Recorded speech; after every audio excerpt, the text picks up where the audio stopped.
Well, good afternoon and welcome to the principal's office. I am Principal Edward Gordon. I am so glad you have tuned in for this weekly broadcast where we will be interviewing educational stakeholders who have made a significant impact for themselves, for others, and with others in education. In the book, The 15 Valuable Laws of Growth, written by Dr. John C. Maxwell, he talks about the law of modeling. The law of modeling states it's hard to improve when you have no one but yourself to follow. A good mentor is a worthy example, available, has proven experience, possesses wisdom, provides friendship, provides support, and makes a difference in people's lives.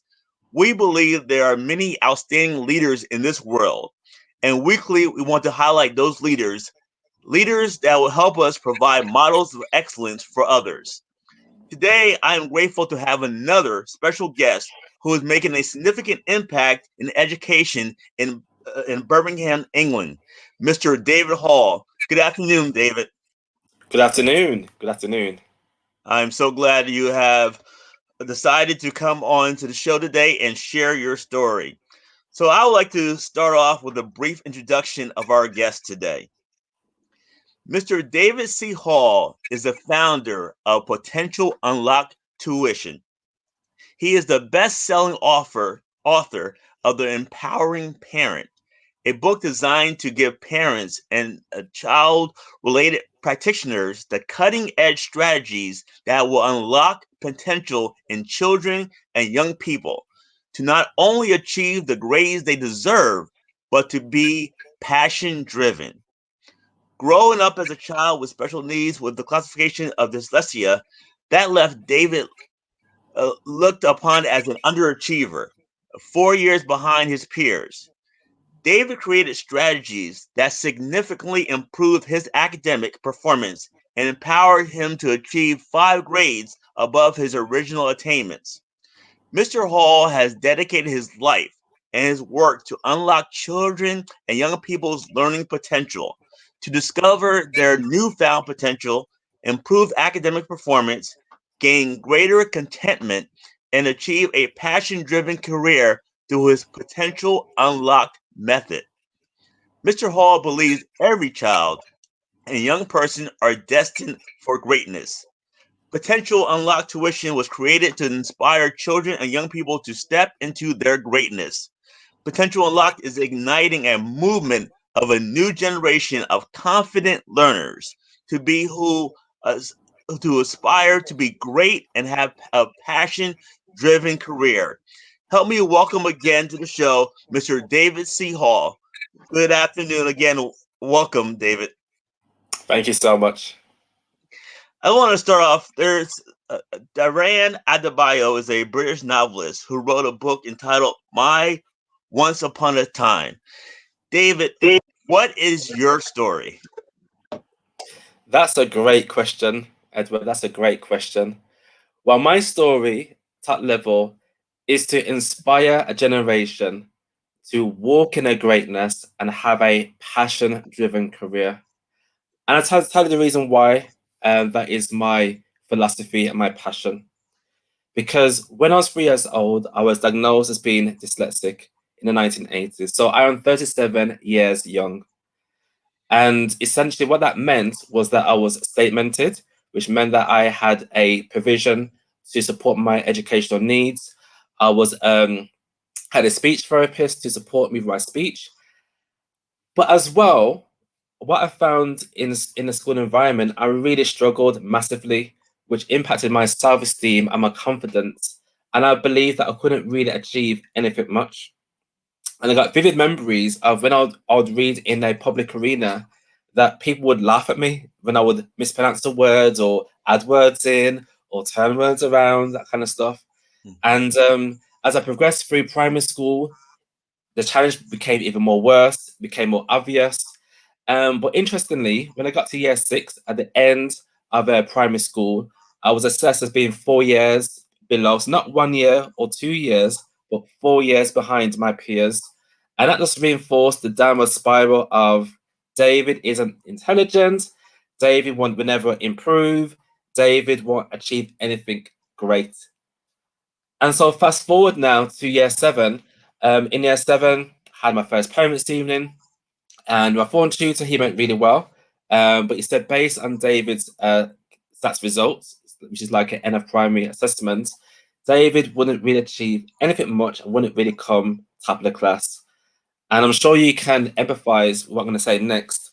I thought, well, if he thinks that, what's the point of really Mm. putting the work in to achieve my full potential? But interestingly, I had a epiphany moment, and on the way out from my school, my parents were present, obviously, and there was like this board in the main reception which had all the high achievers for my secondary school, and this was denoted by the children who got five or more passes in maths and English and other subjects too. My mum said to me in that moment, David, one day you will be on that board. And I thought to myself, you know what? She sees my potential. And if she believes in me, I will believe in myself. And that was a moment in which I made a decision that I'm going to prove my teacher wrong. I'm going to be the best that I can be. My parents supported me with tuition too. My dad bought me a computer in the 90s, and my brother too, so we could work on our homework and schoolwork to really improve our attainments. And I'm pleased to say, when I got to the end of secondary school, I was one of the highest attainers in my year, having achieved five grades, not one grade, but five grades above my expected. And so I'm going to make a confession to you. I'm going to tell you a little secret. When I was a child, my goal was to be a pharmacist. That was my ultimate goal, to be a pharmacist, because it paid really well. It had that societal prestigiousness to it. So I thought, let's be a pharmacist. But there is something about pursuing your purpose and your passion. And the more I was trying to be a pharmacist, was the more it wasn't going to plan. And so I asked this question: what can I do where I can make a difference and see my work more of a vocation? Where I can make an impact, be paid reasonably well, but most importantly, to make an impact, to leave a generational legacy. And I thought it has to be teaching. Bearing in mind, at this point in time, I was an absolute introvert. I would not speak to people if they didn't know you. Give me a stage, I'll run away. Ask me to speak, I will stutter. I would not do any sort of public appearance because I was very much an introvert and I liked my own company, and I just didn't do public speaking. So that was a massive, massive step of faith to do something at a time I didn't have the skills to do, but it was something I could see myself doing. And cut a long story short, I pursued a career in teaching. My dad took sick as well for 19 months straight. He's in hospital, hospitalized and so on, but achieved good grades at university. And then became a teacher. And then from there, I quickly realized that I love teaching. I love imparting knowledge. I love unlocking potential. I love seeing students progressing. I love working with young people, children, adults, and seeing them having the light bulb moment and making massive impact and transforming their lives. But I realized that being a teacher in a school environment wasn't conducive to my gifts and my talents. And so it was at that point I thought, let's go independent, where I can bring myself into what I do, what I stand for, my values, my principles, and have a massive impact on people's lives. And the rest, as I say, is history. Well, I am so grateful that you were on the show today and be able to share that story. And there's so many things that you've said in that story that is going to connect with many members of the audience, even myself. And one of the things that you mentioned is about your parents believing in you and providing that support, and then that transition from your parents to you believing in yourself and making that difference and overcoming of the grades that you had in the past, learning exactly how to unlock the potential in yourself and to excel. And another thing that really spoke to me is the fact that you went through this situation challenge within your life, but then you thought about how you can help others and make a difference in other people's lives. So I am very glad that you are on the show this afternoon and sharing your story with everyone else. Can you please share? And I think that you already alluded to this, but it might be something different. What excites you? What wakes you up every morning? That is a great question, Edward. That's a great question. What really excites me is the whole idea of unlocking potential in children, young people, and adults, and being a part of leaving a legacy. I want to know that when I leave this earth, I have made a physical impact, transformed lives, but more in the here and now, in the mornings, waking up, feeling that I am making a contribution. I'm changing lives. My team and I, we're changing lives as a collectives, and we are creating a better tomorrow. We're empowering people, we're empowering our clients, children, young people, adults to really excel. That's what really excites me, unlocking potentials. Very good, very good. And it's not just about the work that you're doing. You also have a team that's working with you to make an impact on children and young adults. So very grateful to hear that. So as we think about your advancement, what is the most recent book that you have read, and how is that book impacting your life right now? Ooh, that's a great question. The most important book I've read so far. I read quite broadly. Um, I say the book that I thoroughly enjoy of all times has to be Stephen Covey, Seven Habits of Highly Effective People. I think the book is an absolute. It's a book which I regularly read. I say every year or so, just to recap my knowledge of the seven principles around how to be effective. It's a great read. Very good, very good. And you bring up the point that there is some literature that you read, you get the point, you get the concepts, you apply and move on. But there is some literature and some text that you need to read every year because it just helps you continuously. When you read it the next time, you find something and see something differently than you did the year before, and it's something that you just continues to grow and improve in terms of your personal abilities and also what you're able to share with others. So the book by an author, Stephen Covey, Seven Habits, that's a great read and something that I have read as well. And I just want to encourage anyone who's in the audience, if there's a text that you see that's helping in terms of your personal development and growth, don't be afraid to pick it up again a year later and look at the text differently and continue to advance yourself as you're growing and moving forward in the future. So as we talk Absolutely. about yes, as we talk about literature and books, let's talk about your book. You wrote a book entitled "The Empowering Parent: A Practical Guide to Unlocking the Potential Child." So just tell the audience a little about the book that you have authored and also how it's making an impact on others. Yeah, sure. So the book, The Empowering Parent, as the word suggests, to empower denotes the ability to see the potential in your child, to see the gifts and the talents. And we have an integral role as parents, educators, to see a child's potential, the gifts and talents, to encourage them, to nurture them, to unlock their potential. And so the book's written to give educators and parents the strategies needed to identify those gifts, to create an empowering environment where those gifts are identified, they're nurtured, they're developed, they're cultivated, but equally the children are given the framework needed to develop those habits necessary to perform well academically. And then the last section of the book focuses more on how to pursue a passion-driven career that is aligned to gifts and talents. And so the key thing here is to teach a generation what I call to be in the vocational paradigm.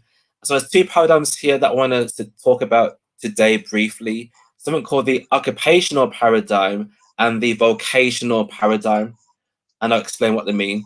So, as the word suggests, occupational paradigm, it's a mindset of working to have a salary.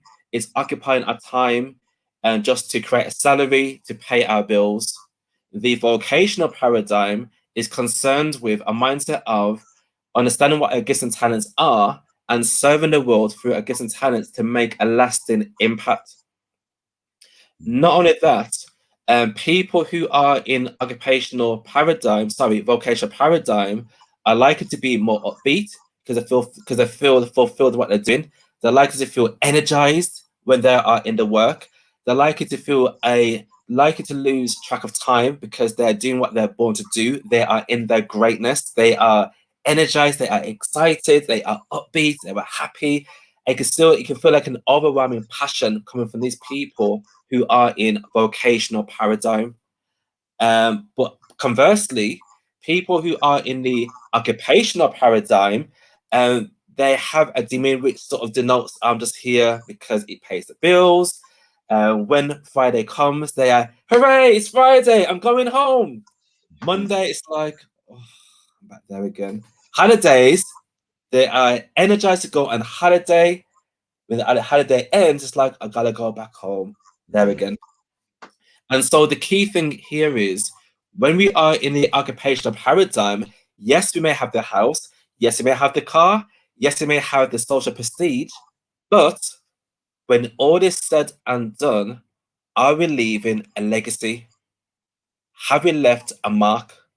Are we making an impact based on our passion? Whereas the vocational paradigm, they see work as something which to give back to society. They understand the importance of serving people with excellence, making a difference, and being counted for, um, being a leader in a retrospective field, being a person of influence in their field, making an impact. But conversely, to someone who's in occupational paradigm, when Monday comes, they are energized, they are animated, they want to be there. When Friday comes, it's like, okay, I gotta wind down. But Monday's coming. Let's get to Monday. And so that's what I want to leave with us today. If you're listening in today, if you're listening into this interview, are you in occupational paradigm or are you in the vocational paradigm? And if you are in the occupational paradigm, what are you doing to leave occupational to go into what you're purposed to do? Because let me tell you, irrespective of your past, irrespective of your present, irrespective of your future, you have purpose to fulfill that only you can achieve, only you. Very good. I am so glad. That's why I love doing this show every week, just to hear from great leaders like yourself and your the leaders that come on the show, just like yourself right now, just educating me about this occupational paradigm versus the vocational paradigm. And I just want to Mr. Hall has asked a question to the audience, and right now, just want to be able to in the chat write down if you're willing. Write down where you are right now. Are you in the occupational paradigm or the vocational paradigm? And that's something that we should be reflective and think about as we continuously move forward our journey. So, thank you for enlightening the audience as well as myself about that. So let's continue and talk a little about mentorship. Do you have a mentor or a coach in your life? And if so, what is one lesson learned by that from your mentor or coach that's really impacted your career, your life? Yeah, well, for me, my dad, he's one of my mentors. My dad is. He's taught me how to be a man and he's taught me how to pursue something I'm passionate in. And and also I have had a few mentors over the years too in a variety of arenas.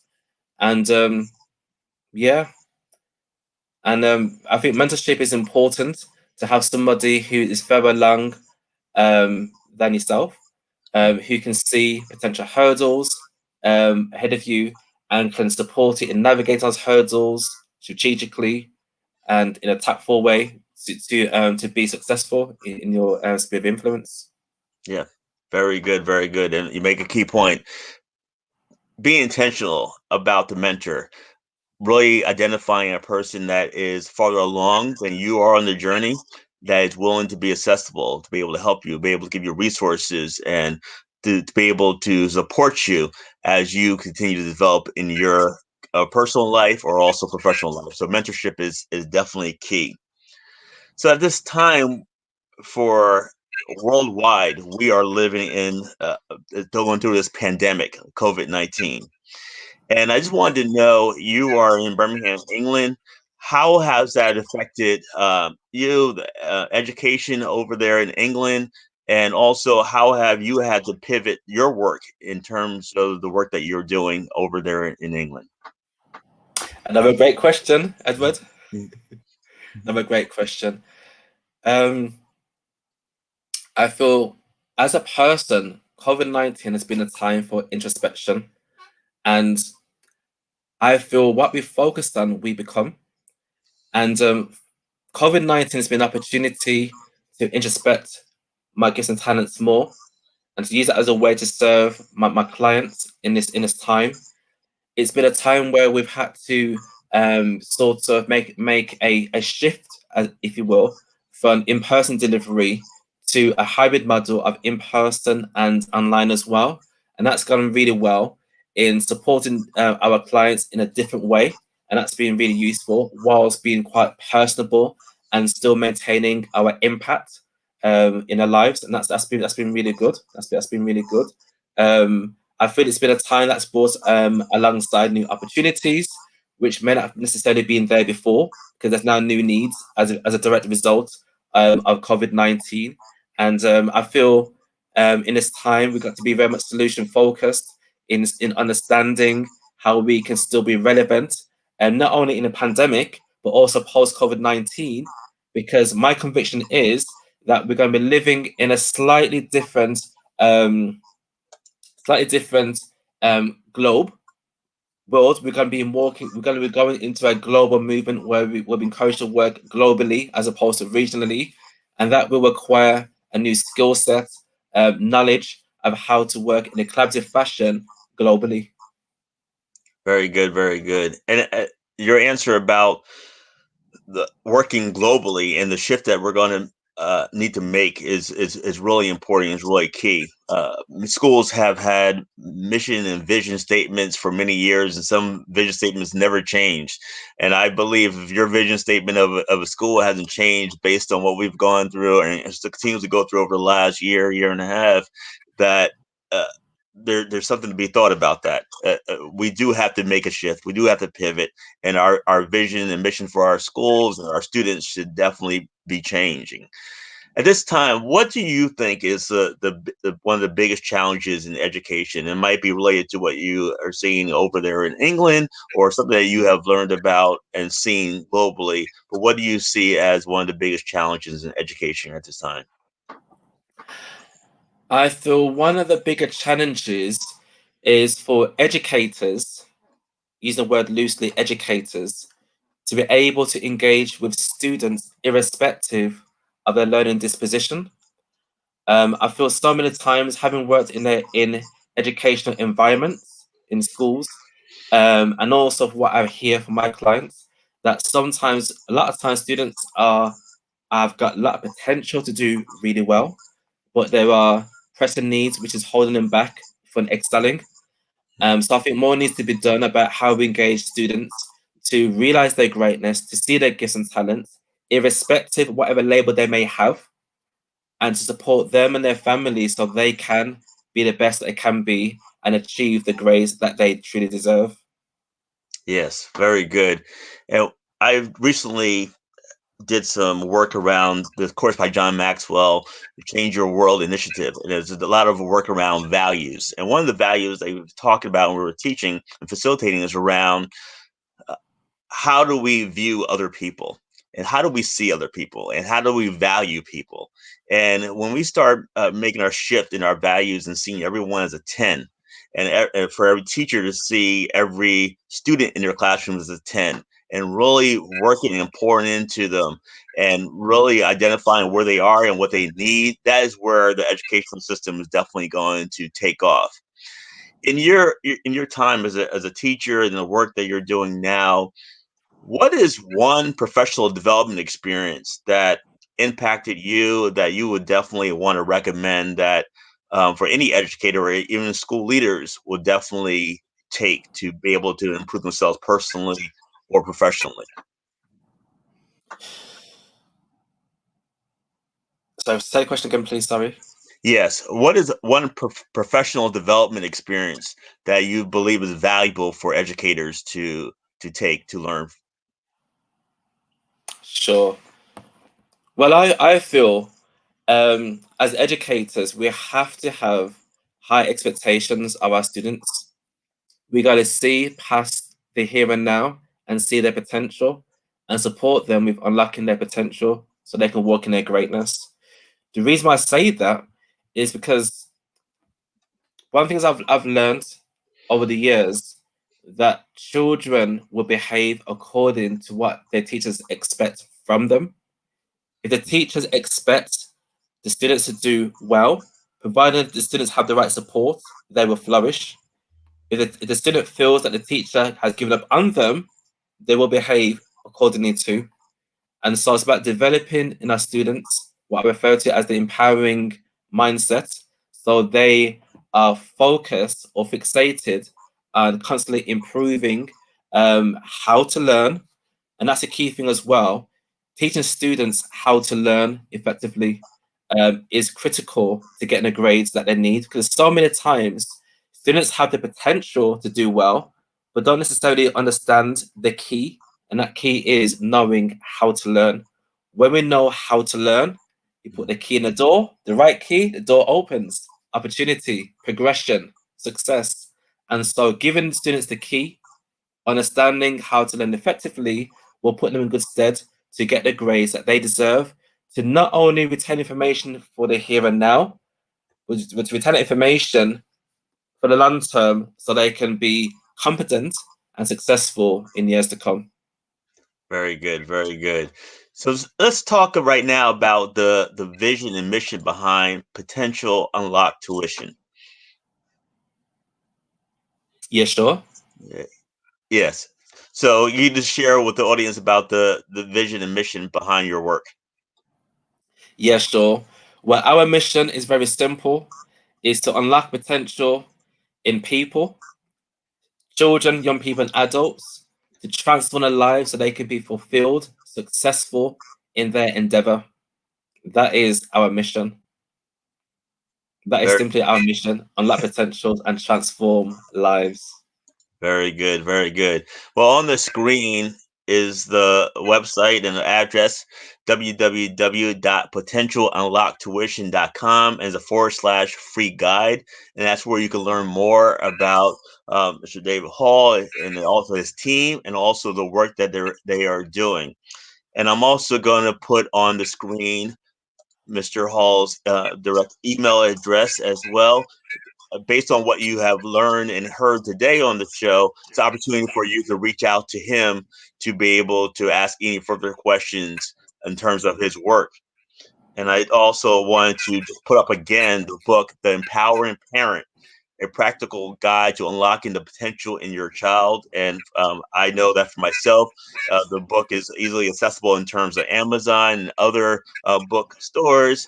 Please go out and get your copy, The Empowering Parent, a practical guide to unlocking the potential in your child.